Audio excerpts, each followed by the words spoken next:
Dans le cadre de ces bons offices, la MONUSCO, par le biais de sa représentante, est allée à la rencontre de l'ancien président congolais, M. Joseph Kabila Kabange. Sur table, ils ont évoqué 3 questions prioritaires. La question politique, la question sécuritaire, ainsi que la question diplomatique. Nous allons essayer d'en parler ensemble avec vous, essayer de penser, qu'en pensez-vous avec M. Stéphane Balamwange, le 2G de Edem TV officiel. Bonjour M. Stéphane. Bonjour Madame Marini. Vous allez bien? Oui, on est là. Nous tenons toujours par la grâce de Dieu. Une très bonne nouvelle. Monsieur Stéphane, je n'aimerais pas vous prendre beaucoup de temps ici, mais vous savez que la population congolaise, le peuple congolais veut avoir des éclaircissements sur la rencontre entre ces 2 grandes personnalités, la représentante de la MONUSCO ainsi que l'ancien président congolais.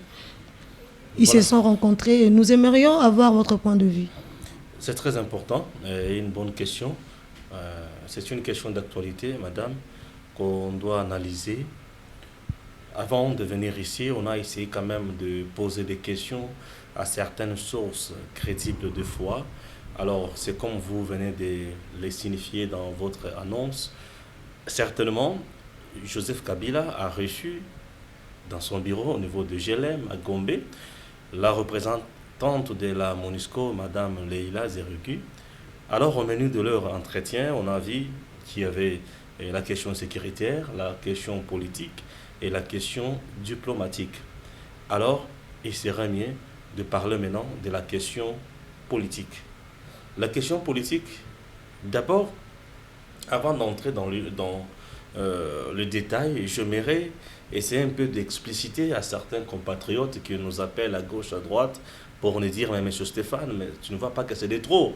Comment expliquer qu'on doit voir toujours Kabila à tout moment, on doit les voir, pourquoi Kabila est devenu qui dans ces pays au juste. Voilà. C'est une préoccupation des internautes, des gens qui nous ont écrit, qui continuent toujours à nous faire confiance, surtout dans ce travail. Mais c'est le premier conseiller du président. Non, pas du tout. Pas du tout que c'est le premier conseil du président. Le conseiller, c'est le président, c'est conseiller. Joseph Kabila n'a jamais quitté le pouvoir. Joseph Kabila a quitté le fauteuil présidentiel. Il n'est plus président de la République, il est devenu sénateur à vie. Ça, c'est de 1. De 2, c'est le patron de la majorité. Donc, qu'est-ce que je dis du FCC? C'est le patron du FCC. Joseph Kabila a une grande plateforme qui le dirige. Et cette grande forme occupe une grande partie du gouvernement de la République démocratique du Congo. Puisque vous êtes sans ignorer que nous avons un premier ministre issu des entrailles de Joseph Kabila. Nous avons un ministre de Défense issu des entrailles de Joseph Kabila. Nous avons un ministre des Finances de Joseph Kabila. Nous avions également un ministre de la Justice qui a été chassé comme un petit chien, issu de Joseph Kabila. Nous avons aussi d'autres ministères issus de Joseph Kabila. Donc Joseph Kabila n'est pas quelqu'un qui joue un rôle à négliger dans notre pays aujourd'hui. Certainement, aux commandes, nous avons le président de la République. À la commande, c'est le président de la République qui fait tout et consort. Mais il y a aussi d'autres acteurs majeurs dans la vie ou bien dans la scène politique congolaise qui doivent aussi jouer un rôle, qui doivent participer avec des idées. Raison pour laquelle Joseph Kabila, des fois, il est consulté. Même ceux de l'opposition sont consultés. Il y a les gens comme de Martin Fayulu, de Bemba et les autres. Souvent, on les consulte. Lorsqu'on les consulte, c'est parce que ce sont des politiciens, ce sont des gens qui connaissent leur pays, ce sont des gens qui vont donner aussi quelques contributions à ce qui se passe dans notre pays. De ce point de vue-là, j'espère que j'ai vraiment répondu aux préoccupations ou bien aux inquiétudes de certains de nos compatriotes qui m'ont beaucoup écrit, qui m'ont beaucoup appelé. Et d'ailleurs, sur Facebook, si vous tapez Tango Koki, vous verrez votre humble serviteur et vous verrez, c'est ça notre mur, Tango Koki, sur Facebook.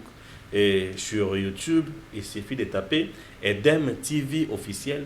Vous aurez nos publications et n'hésitez toujours pas de vous abonner. Madame, maintenant entrons dans le G. Entrons dans ce qui se sont dus. Je commence avec l'aspect politique. Vous avez déjà évoqué l'aspect politique, nous devons prendre le deuxième aspect. L'aspect politique, j'avais donné quelques idées. Je tenais à éclaircir, ou bien je tenais à donner une lumière à certains points de vue qui n'ont pas, à certains points de vue qui ne tenaient pas debout de certains compatriotes. Puisque Le pourquoi de sa consultation, en fait. et pourquoi Joseph Kabila doit être consulté, je viens de dire. Oui. Maintenant, dans l'aspect politique. L'aspect politique, selon nos sources, De leur conversation. bien sûr, c'est que les deux gens, les deux personnalités se sont dit. Hein, selon nos sources, au niveau de la politique, ils ont parlé de réforme électorale. Oh. Voilà, au niveau politique, ils ont parlé de réforme électorale. Puisque c'est une question aujourd'hui, la réforme électorale divise plus d'un Congolais aujourd'hui. Nous avons presque deux blocs. Nous avons un bloc de ceux-là qui pensent que le président de la République doit être élu au suffrage indirect, c'est-à-dire par de grands électeurs qui sont les députés nationaux et sénateurs. Nous avons un autre bloc qui pense également que ça ne peut pas marcher comme ça, c'est hypothéquer les droits garantis dans la Constitution des populations, de la population, du peuple congolais. Alors, c'est une question très importante. Et toujours au niveau de la réforme électorale, il y a beaucoup de groupes qui proposent des points très importants, entre autres le seuil. Le seuil, aujourd'hui, profite à un camp au détriment d'un autre. Pourquoi? Le seuil profite aux gens qui sont regroupés, organisés déjà. Le seuil profite aux gens, parfois qui sont impopulaires, mais du fait que leur regroupement a atteint les critères donnés, ou bien a accompli les critères donnés, et ça passe comme ça, et ils gagnent les élections. Donc, le seuil doit être revu. On doit réformer le seuil, on doit réformer la composition de l'équipe dirigeante de la CENI. Surtout On doit réformer ça. On doit réformer le mode de prise de décision au sein de la CENI. Qui décide quoi, comment, et revoir les quotas de chaque composante. Mais M. Stéphane, nous aimerions plus avoir les conclusions. Ils se sont dit, ce sont des questions que nous connaissons déjà. Mais quel a été le résultat de leur conversation sur ces points-là? On dit, Madame Leila est allée présenter ses bons offices. C'est-à-dire, si Madame est allée voir M. Joseph Kabila, c'est parce qu'il y a quelque chose qui cloche, qu'il faut résoudre entre les politiques congolais pour faire avancer l'État congolais. Exact. Voilà. Alors, présentement, nous ne pouvons pas dire qu'ils se sont, après s'être concertés, voilà les résultats. Aujourd'hui, on ne peut pas parler du résultat comme ça. En politique, c'est les consensus. S'il vous plaît, je termine. En politique, c'est les résultats en politique ne viennent pas automatiquement. En politique, les résultats, vient après avoir consulté toutes les tendances confondues, et c'est à ce moment-là qu'on trouve les résultats. Et les résultats en politique, facilement, s'appellent consensus. Voilà, il y aura un consensus vraiment autour de ces questions politiques. Et il y aura toujours gain de cause, et il y aura toujours l'issue favorable. Donc la fumée blanche, nous en aurons dans un bref délai, pour bien dire. Alors, les questions électorales aujourd'hui divisent beaucoup de gens.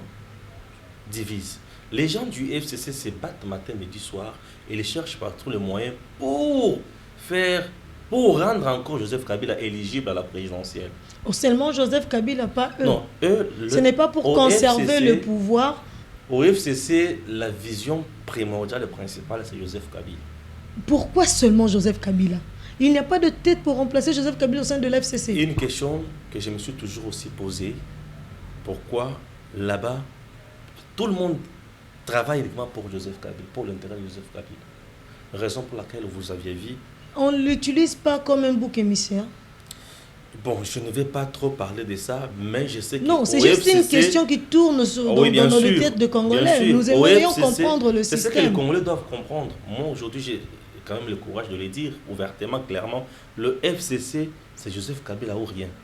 Et c'est tout. C'est ça le FCC. Mais ça, c'est une désolation pour la population. Bien sûr, c'est quelque chose que nous dénonçons, c'est quelque chose que nous déplorons. Pourquoi? Puisque c'est, si le FCC travaillait pour tout le monde, le FCC ne pouvait pas se lancer dans les manœuvres de blocage, de faire ceci, de faire cela. Non.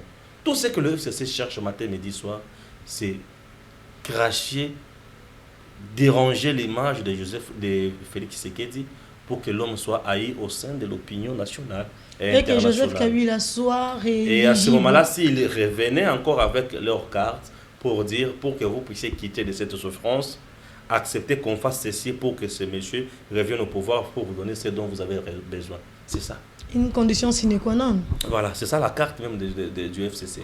Alors, ce sont des choses que nous maîtrisons très bien et pour nous, j'espère que ça ne pourra pas passer. Voilà, et ça c'est de un. J'ai parlé de réformes électorales.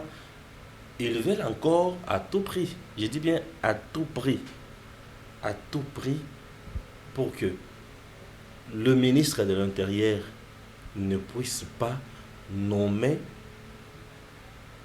les animateurs des entités, chefferies, déconcentrer la chefferie, secteur et consorts.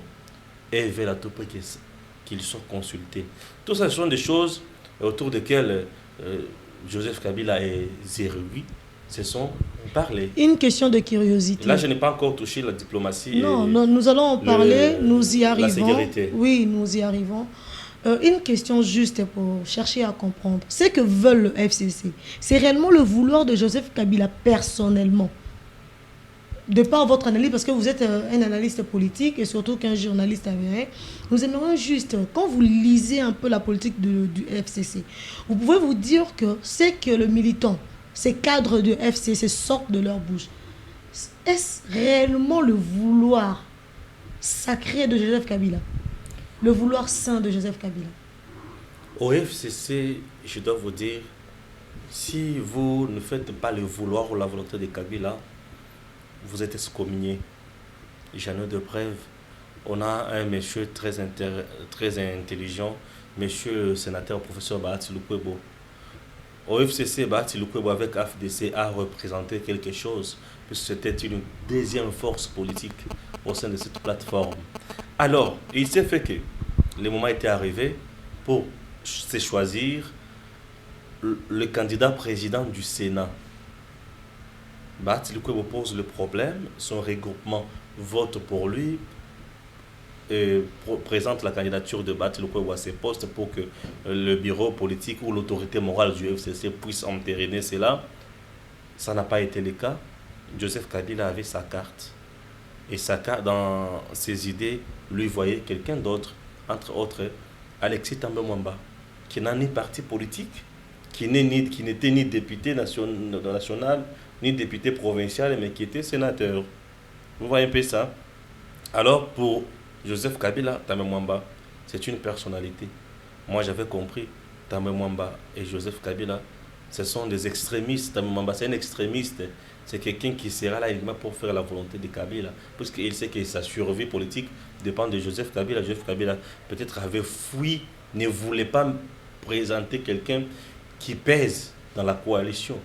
Et le fait pour Bahati de faire le passage en force, d'aller jusqu'au bout avec sa logique, c'est-à-dire présenter sa candidature à l'élection du président du Sénat, ça lui a coûté beaucoup. On a divisé ça. Et on a divisé d'abord son regroupement. Non, même pas le parti d'abord. Le regroupement politique AFDCA, il a été dédoublé, chose qui est interdite dans nos lois, dans la constitution congolaise, dans la loi fixant organisation, parti et consorts et regroupement. Et c'est récemment qu'on avait vu le vice-premier ministre de l'Intérieur donner raison à l'honorable sénateur Bahati Lukwebo. Donc, au sein du FCC, tout ce que Kabila dit, c'est tout ce qui doit se faire. Lorsque vous partez à l'encontre de sa volonté, directement vous êtes excommunié. Regardez un peu comment s'est déroulée l'élection du bureau de l'Assemblée nationale. Joseph Kabila avait établi une liste. Mabunda, présidente, tel président, tel président, tel président, tel etc. C'est Kabila qui a établi la liste. Il dit à d'autres, allez et respectez cette liste. Faites respecter ça. Ils arrivent là, il n'y avait pas une autre candidature à part celle de Mabunda, puisque l'autorité morale Kabila avait décidé. C'est une dictature masquée. C'est de la monarchie au sein du FCC. C'est quelque chose que moi j'ai toujours déploré. Le FCC, qu'on ne vous trompe pas, c'est une plateforme qui regorge beaucoup d'intelligence. Et tous ces gens sont frustrés. Et tous ces gens sont liés à quelque chose. C'est laquelle? La plupart des gens qui sont au niveau du FCC ont bénéficié de l'argent de Joseph Kabila pour battre la campagne. Ils sont d'abord liés à ça politiquement. Et surtout, qu'ils savent que quitter Joseph Kabila, même chez Félix, tu n'auras pas quelque chose à gagner là-bas. Mais qui a trahi le prince trahira le roi. Donc, pour le FCC, du fait que Kabila survit vraiment normalement, du fait que le président Félix n'utilise pas la politique du débauchage. Vous voyez un peu ça. Du fait que Félix n'utilise pas la politique du débauchage, c'est-à-dire tu quittes à gauche le matin pour te retrouver les soirs à droite chez Félix. En tout cas, tu n'es pas le bienvenu. Et à cause de cela, Kabila a eu encore la force. C'est ça qui fait encore de plus en plus la force de Kabila. Les jours où Félix utilisera la politique de débauchage, le FCC va se vider. Et je vous dis. La politique du débauchage. Nous attendons les déboulements. Monsieur Stéphane, la deuxième question de la rencontre, la diplomatie. La diplomatie. Oui. Non, nous allons chuter avec le côté sécuritaire parce que là, c'est là où le bas blesse. Il s'agit de la République démocratique du Congo, bien sûr, bien sûr. De la vie de citoyens congolais qui est sacrée. Parlons un peu de la diplomatie. Au sujet de la diplomatie, la grande question, c'est le retrait de la MONUSCO sur le sol congolais. Vous le savez très bien que c'est depuis... là, c'est la prière de Joseph Kabila. Oui, bien sûr. Depuis que Joseph Kabila était au pouvoir, il a toujours plaidé pour qu'on puisse se retirer les troupes de la MONUSCO sur le sol congolais. Ça nous coûte énormément. Oui, ça nous coûte énormément. Certainement, il y a une partie du budget qui vient des Nations Unies, mais une autre qui vient d'ici. Ça nous coûte énormément en termes logistique, en termes de ceci, il y a beaucoup de choses qui nous coûtent. Mais une autre information, disons que des nationaux congolais travaillant au sein de la MONUSCO contribuent pour le budget, dans le budget de fonctionnement de la MONUSCO. Alors comment ça coûte à la République démocratique du Congo s'il y a des nationaux qui contribuent? Et ça nous coûte énormément. Non, ça nous coûte. Ça nous coûte comment? Je vous dis que ça nous coûte. Il y a de l'argent que le gouvernement congolais donne aussi au budget du personnel de la MONUSCO. Donc cette information est faute. Non, est fausse. Je ne peux pas la rejeter d'emblée, puisque je ne connais pas bien la source, mais c'est que moi je sais que le gouvernement congolais contribue aussi. Et si le gouvernement congolais ne contribuait pas, je ne vois pas pourquoi il allait encore commencer à dire non, rentrer. Ça, c'est un. Ça prouve que c'est une charge qui pèse sur l'État congolais. De deux, les champs de la MONUSCO sont aussi cités dans beaucoup de navires à l'est du pays. Certaines sources disent qu'ils se seraient lancés dans le trafic au-dessus des minéraux. Parce que parfois, moi, je me demande une question. On tue là où il y a les casques bleus. On viole là où il y a les casques bleus. Mais vous allez stabiliser comment lorsque vous ne vous attaquez pas aux ennemis? Vous allez stabiliser comment lorsque vous ne vous attaquez pas aux ennemis? Ils sont là pour appuyer, accompagner et non agir au nom et pour le compte. Très bien. Vous accompagnez. Et lorsque vous accompagnez, on doit comprendre que votre accompagnement, c'est dans quel domaine? Puisque nous avons des hommes qui peuvent bien se battre sur terrain. C'est très important. On peut manquer quelque chose sur le plan logistique, puisque peut-être les armes que nous avons, les munitions que nous avons ne sont pas sophistiquées par rapport aux soldats, par rapport aux casques bleus. Et sont des gens bien outillés sur le plan logistique. Ils ont des avions de guerre, ils ont beaucoup de choses que peut-être nous manquons. Mais on devrait nous dire ce que fait réellement la MONUSCO. On nous soutient, ils ne sont pas là pour agir, mais ils sont là pour nous aider. Et ils nous aident en quoi? Et si vraiment ils nous aidaient avec leurs appareils sophistiqués qu'on sort, mais comment l'ennemi n'arrive toujours pas à être délogé dans la brousse? Donc il y a Anguille sous roche, ce sont des choses qui demandent plus de réflexion, qui demandent plus d'intelligence. Et puis on voit, il faut vraiment étudier normalement, étudier systématiquement, stratégiquement le départ de la MONUSCO. Puisque si on se met à le faire partir brusquement, ils sont encore capables de nous créer encore d'autres soucis pour qu'ils disent par après que vous avez vu que lorsque nous étions là, ce n'était pas comme ça. Vous voyez, juste après notre départ, la situation, le pire est arrivé. Donc sur ces points, vous êtes de mèche avec le sénateur Joseph Kabila Kabange que la MONUSCO doit partir. Non, sauf tout le monde sait que la MONUSCO doit partir. Ouais. Mais on doit étudier les mécanismes à travers lesquels la MONUSCO doit partir. Il faut étudier, vraiment mettre en place des mécanismes appropriés pour éviter les pires par après. C'est ça ma crainte. La MONUSCO doit partir. Puisque si vous interrogez aussi nos compatriotes qui vivent à l'Est, là où la MONUSCO fait réellement le travail, certains vous disent non, la MONUSCO doit rester. Puisque eux ont de réalités palpables que nous n'avons pas ici à Kinshasa. Peut-être parce qu'ils ont des relations avec la MONUSCO, peut-être parce qu'ils bénéficient de contrats, de l'argent. J'ai dit tout ça sont des choses qu'il faut étudier. On étudie tout cela et on se prend en charge de peur qu'on puisse tomber plus bas. Voilà. Une question. Sans la MONUSCO, le FARDC sera en mesure de maintenir la paix à l'Est sans la MONUSCO?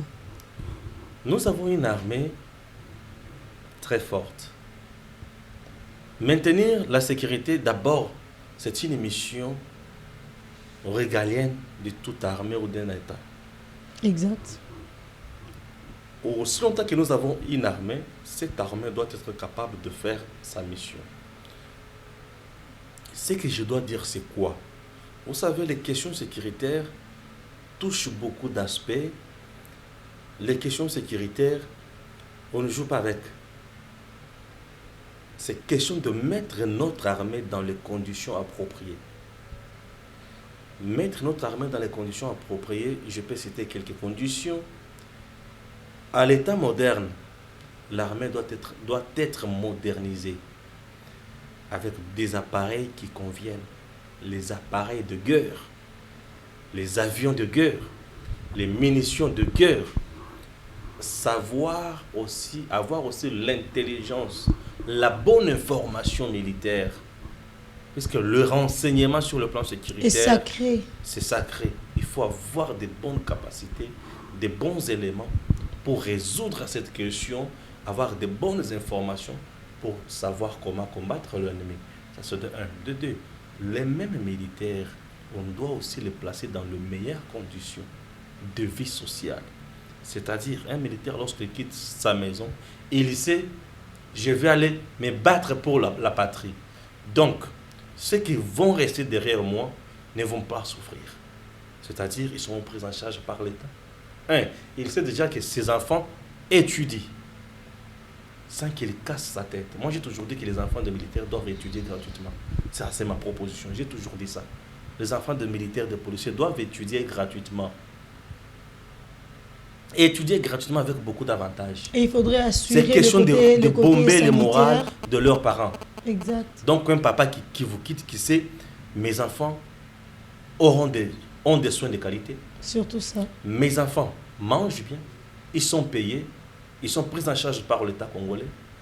Mes enfants, une fois terminé leurs études, ils auront du travail, ils seront bien encadrés. Ma femme, elle est bien nourrie et sans problème. Ça, avec un salaire normal, un salaire décent. Je ne demande pas qu'on donne aux militaires des salaires du genre 5 millions de dollars, 5 millions de dollars, non, c'est pas ça. Juste mais leur donner assurances. Un salaire qui conviendrait peut-être, qui va suffire à leurs besoins. C'est très important. Je ne m'aimerais pas voir l'enfant d'un militaire souffrir, un militaire en train de souffrir avec son enfant, ne pas savoir où amener son enfant pour les soins appropriés. Chers compatriotes, nous sommes en train d'avancer et bientôt là nous pourrons nous dire au revoir. La toute dernière question de cette rencontre, Monsieur Stéphane, ils ont parlé de la sécurité. Bien sûr, sur le plan diplomatique, allais-je dire, cela est attaché à la sécurité, la partie est de la République démocratique du Congo. La MONUSCO est arrivée en République démocratique du Congo à cause de l'Est. C'est pour l'Est que la MONUSCO s'est implantée ici. Et là, ils ont essayé d'évoquer la question sécuritaire de la République démocratique du Congo. Que pourrons-nous retenir de cette rencontre sur cette question sécuritaire? Certainement, sous le mandat de Joseph Kabila, il n'a pas pu maîtriser l'Est du pays. Il y avait toujours les sécurités avec beaucoup de groupes armés, beaucoup de milices, et plusieurs fois, ces milices-là réclamaient beaucoup de choses. On a vécu les cas avec Kundabatware, qui a tué, et puis on a vécu encore un autre cas. De vaillants héros. On a perdu beaucoup de gens, des gens comme de Mamadou Ndala, on a perdu des Moussa Mabé, on a perdu beaucoup de nos compatriotes qui pouvaient quand même donner encore mieux à ces grands pays. On a perdu beaucoup d'éléments. Surtout ça. C'est dommage, on déplore cela, on dit bravo les gars, vous avez perdu votre vie. Vos vies, bien sûr, c'était pour le bien-être de ces grands pays. Alors nous continuerons toujours à vous dire merci puisque vous avez été des hommes qui se sont vraiment donnés pour ces grands pays. Il y a aussi un sérieux problème. Joseph Kabila, à son temps, n'a pas pu donner des solutions. Mais du moins, il a tiré quelques leçons de ces faiblesses. Situation. Ces faiblesses-là lui ont quand même donné beaucoup de leçons. Donc aujourd'hui, sur ce plan-là, j'ose croire que c'est quelqu'un qui peut donner aussi des informations, qui peut dire à son homologue, bien sûr, il peut dire à son homologue, moi j'avais utilisé ça comme stratégie, ça comme stratégie, ça comme stratégie. Voilà le résultat. Au finish, mon résultat était négatif.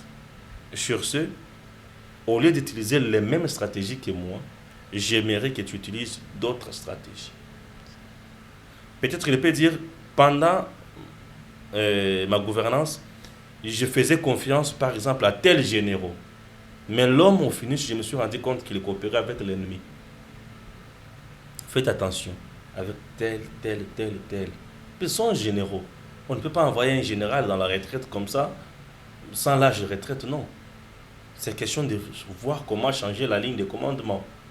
Et il l'a fait récemment. Alors on va continuer maintenant avec de nouvelles méthodes et de nouvelles stratégies. C'est question de partager les expériences. Les expériences doivent toujours être partagées. On doit se partager les expériences. Tel vous dit, moi j'avais fait ça, j'avais fait ceci, j'avais fait cela, mais au finish, je n'avais pas gagné quelque chose.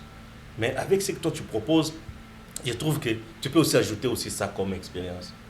Puisque moi je vais tirer ça comme leçon. Ce sont des choses qu'il faut partager. Même le président lui-même le disait, avait dit un jour que quand j'étais dans l'opposition, n'ayant pas accès à d'autres informations, je ne faisais que critiquer. Mais aujourd'hui que je suis au pouvoir, que j'ai tout dans mes mains, que j'ai toutes les informations du pays dans mes mains, je sais que parfois on critique pour critiquer au moment où on n'a pas raison. C'est ce qui se passe aujourd'hui. Quand tu vois un monsieur comme Martin Fayulu te dit, c'est à cause de l'illégitimité des institutions que le pays est fragilisé. Il est hors sujet, hors norme, hors gamme, et les sons de la guitare ne sonnent que mal. Monsieur Stéphane, nous sommes à la fin, mais nous aimerions avoir une idée de votre part sur quelque chose qui paraîtrait peut-être étrange, mais c'est une réalité. Aujourd'hui, Madame Laïla passe en médiation en consultant les politiques congolais.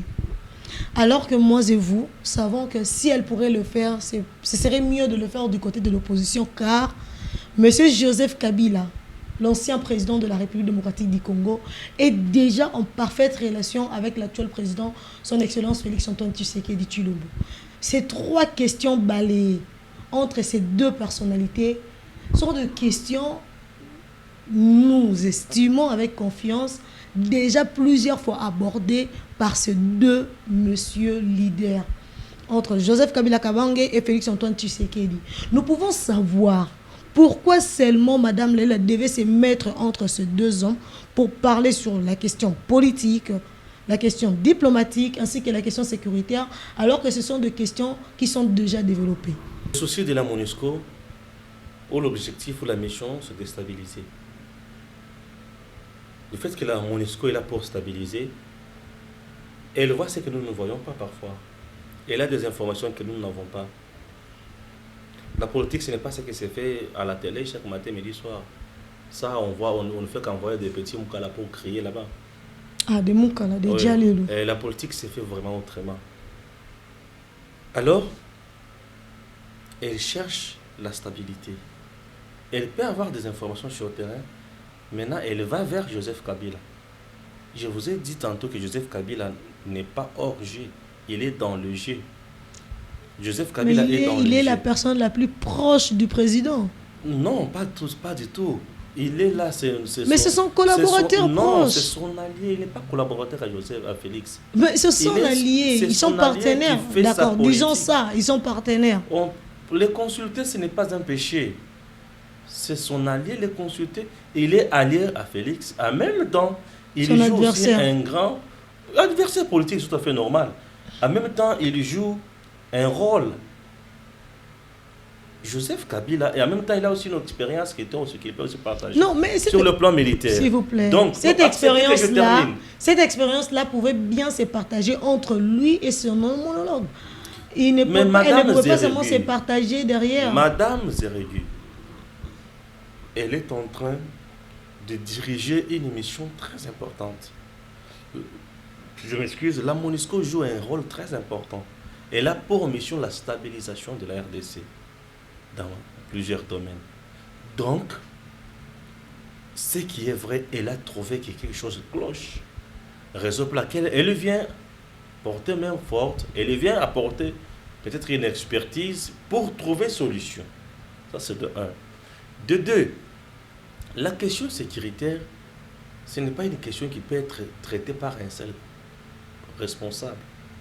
Ça implique beaucoup de choses et beaucoup de paramètres. Et vous devez encore savoir que la question sécuritaire avec Madame Leila est sur le plan mondial et sur le plan international. Nous avions toujours dit que la guerre de l'Est ou l'insécurité à l'Est, la communauté internationale serait aussi impliquée là-bas. Comme Madame Leila, elle représente aussi la communauté internationale. Peut-être c'est pour parler autour de leurs intérêts. C'est une partie au procès. Tout ça sont des choses que nous devons vraiment faire appel à pour ne pas taper à côté.